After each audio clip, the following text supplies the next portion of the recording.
നമസ്കാരം. എൻ്റെ മാതാപിതാക്കൾ പറയുന്നത് ചോദ്യം ചെയ്യാതെ എന്തുകൊണ്ട് ഞാൻ കേൾക്കണം എന്നുള്ള വസ്തുതയാണ്.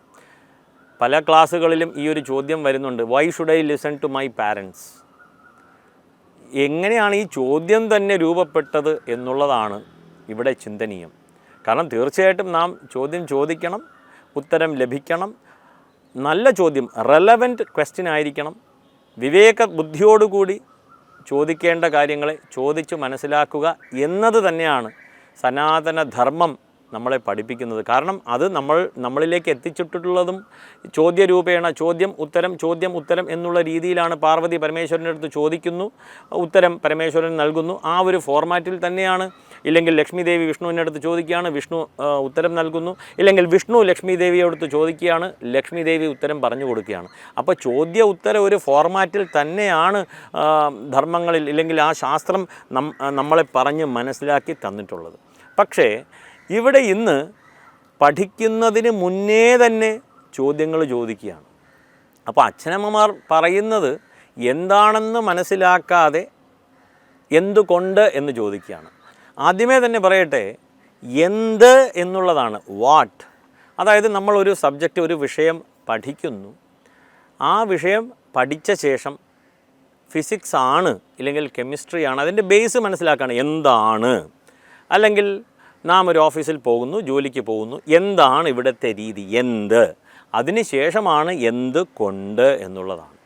ഇവിടെ ഒരു കാര്യം, ഇത് പ്രത്യേകിച്ചും ഈ ശാസ്ത്രം, ആചാരം, അനുഷ്ഠാനം എന്നതിൽ വരുമ്പോൾ മാത്രമേ ഉള്ളൂ എന്ത് എന്ന് പോലും മനസ്സിലാക്കാതെ എന്ത് കൊണ്ട് എന്നുള്ളതിലേക്ക് പോകുന്നു.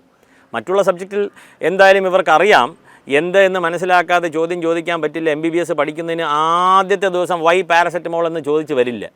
ആദ്യം പാരസെറ്റമോൾ ഇതാണ്, ഇങ്ങനെയാണ്, ഇതൊക്കെ ഉണ്ടായത്, ഇന്ന റിസർച്ച് കഴിഞ്ഞു, അതിന് ശേഷമാണ് പാരസെറ്റമോൾ വന്നത് എന്നൊക്കെ പഠിച്ച ശേഷം മാത്രമായിരിക്കും ചോദ്യങ്ങൾ ചോദിക്കുക. പക്ഷേ ആചാര അനുഷ്ഠാനങ്ങൾ, തന്ത്രശാസ്ത്രം, മന്ത്രശാസ്ത്രം, വേദങ്ങൾ, ധർമ്മശാസ്ത്രം ഇതിലൊക്കെ വരുമ്പോൾ ഒരു ചോദ്യങ്ങളുടെ പ്രവാഹമാണ്. തീർച്ചയായിട്ടും ചോദിക്കണം. പക്ഷേ അത് എന്ത് എന്ന് മനസ്സിലാക്കാതെ ചോദിച്ചു കഴിഞ്ഞാൽ അതൊരു വിദണ്ഡാവാദമായിട്ട്, വാദിക്കാൻ വേണ്ടി മാത്രമായിട്ട് ഇല്ലെങ്കിൽ പുച്ഛിക്കാൻ വേണ്ടി മാത്രമായിട്ട് ചോദിക്കുന്നതാവും. അങ്ങനെ ചോദിച്ചു കഴിഞ്ഞാൽ ഉത്തരം ലഭിക്കില്ല, മനസ്സിലാക്കാനും പറ്റില്ല, ഇല്ലെങ്കിൽ അവർക്ക് മനസ്സിലാക്കി കൊടുക്കേണ്ട കാര്യവുമില്ല. പക്ഷേ ഈ കുട്ടികളെ സംബന്ധിച്ചിടത്തോളം ചെറുപ്പം മുതൽക്കേ നാം പറയേണ്ട ഒരു കാര്യം എന്ത് എന്ന് ചോദിച്ചു കഴിഞ്ഞാൽ, കുട്ടികളെ സംരക്ഷിക്കുന്നവർ, മാതാപിതാക്കൾ ഒരിക്കലും അവർക്ക് ദ്രോഹം വരണം എന്ന് ആഗ്രഹിക്കാത്ത രണ്ട് വ്യക്തികളാണ്. കുപുത്രോ ജായതേ ക്വചിതപി കുമാതാ നഭവതി എന്നു തന്നെയാണ്. പുത്രൻ വേണമെങ്കിലും എങ്ങനെയെങ്കിലൊക്കെ തലതിരിഞ്ഞ് പോകാം എന്നുള്ളത് അമ്മ ഒരിക്കലും അങ്ങനെ ആകില്ല എന്ന് തറപ്പിച്ചു പറയുന്നു. ഇവിടെ നമ്മൾ ചിന്തിക്കേണ്ടതായിട്ടുള്ളൊരു വസ്തുത, ഈ മാതാപിതാക്കൾ പറയുകയാണ് നദിക്കരയിൽ കുളിക്കാൻ പോകുന്ന ഒരു കുട്ടി മക്കളെ അവിടെ ആഴമുണ്ട് പോകരുത് എന്നുള്ളതാണ്. ഇവിടെ കുട്ടിക്ക് മനസ്സിലാക്കുവാനുള്ള പ്രായം ആയിട്ടില്ല. അമ്മ പറയുന്നതിനെ അനുസരിക്കുന്നു, പിന്നീട് അതിനെ മനസ്സിലാക്കുന്നു. അപ്പോൾ ഇവിടെ ഏവർക്കും കാര്യം മനസ്സിലായി കാണുമെന്ന് വിചാരിക്കുന്നു.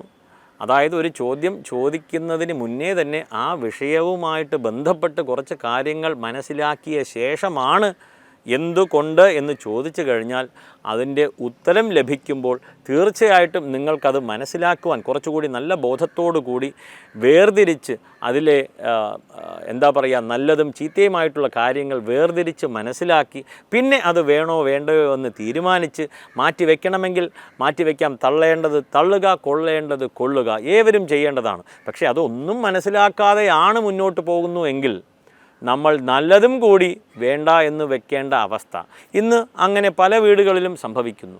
ഇതെല്ലാം ചോദ്യം ചെയ്ത് ഉത്തരം ലഭിക്കുന്ന മാതാപിതാക്കൾ ശാസ്ത്രമൊന്നും പഠിച്ചിട്ടില്ല, സാധാരണ രീതിയിൽ ജീവിച്ചു പോരുകയാണ്. അവരുടെ അച്ഛനമ്മമാർ പറഞ്ഞു കൊടുത്ത കാര്യങ്ങളെല്ലാം ചെയ്ത് മുന്നോട്ട് പോയി.